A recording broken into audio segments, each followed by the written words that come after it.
Hi all, ఇది వచ్చి prawns fry అండి, రొయ్యల వేపుడు. ఈ వీడియో తీసి 4 to 5 days బ్యాక్ అయ్యిందండి. ఈరోజు అప్లోడ్ చేస్తున్నాను. ఇది ఫిష్ అండి. ఇది సందువాన పండుగప్ప అని ఐడియా లేదు. ఏదైనా సరే మనం ఇగురే వండుకోవాలి. ఫస్ట్ ఫిష్ పీసెస్కి ఉప్పు కారం పసుపు రాసి ఒక 5 minutes మ్యాగ్నేట్ చేసి పెట్టుకున్నాను, ఎందుకంటే ప్రిపరేషన్ అన్ని చేసుకునేసరికి సరిపోతుంది. తర్వాత అదే ఆయిల్లో షాలో ఫ్రై చేసుకుని పక్కన పెట్టుకుని అదే ఆయిల్లో కొంచెం ఎల్లుల్లిపాయ కరివేపాకు జీలకర్ర వేసుకుని బాగా వేపుకోవాలి. ఇది ఇగురు కాబట్టి నేను మెంతులు వేయట్లేదు. తర్వాత ఆనియన్ పేస్ట్ చేసుకోవాలి. దాంట్లో కొంచెం ధనియాలు జీలకర్ర 2 లవంగాలు వేసి మిక్సీ తిప్పుకుని ఫైన్ పేస్ట్ చేసుకోవాలి.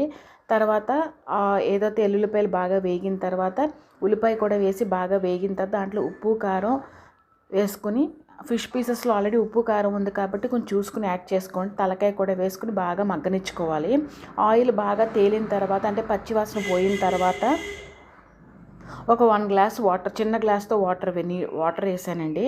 ఆ వాటర్ కొంచెం మసిలినప్పుడు ముందు పచ్చిమిరపకాయలు వేసుకున్నాను, ఒక 4 to 5. తర్వాత మామిడికాయ పీసెస్ 2 వేసుకున్నాను, ఎందుకంటే ఈ మామిడికాయ చాలా పుల్లగా ఉంది. తర్వాత యాజ్ ఇట్ ఈస్గా నేను ఒక్కొక్క ఫిష్ పీసెస్ యాడ్ చేసుకుని కొత్తిమీర వేసుకుని సిమ్లో పెట్టుకుని ఉడికించుకున్నాను. ఇది దగ్గరికి వచ్చే వరకు ఉంటే సరిపోతుంది. అంతేనండి, సింపుల్ రెసిపీ అండి. హార్డ్లీ 25 minutesలో అయిపోతుంది అన్నీ ప్రిపేర్ చేసి పెట్టుకుంటే. నచ్చితే కనుక లైక్ చేసి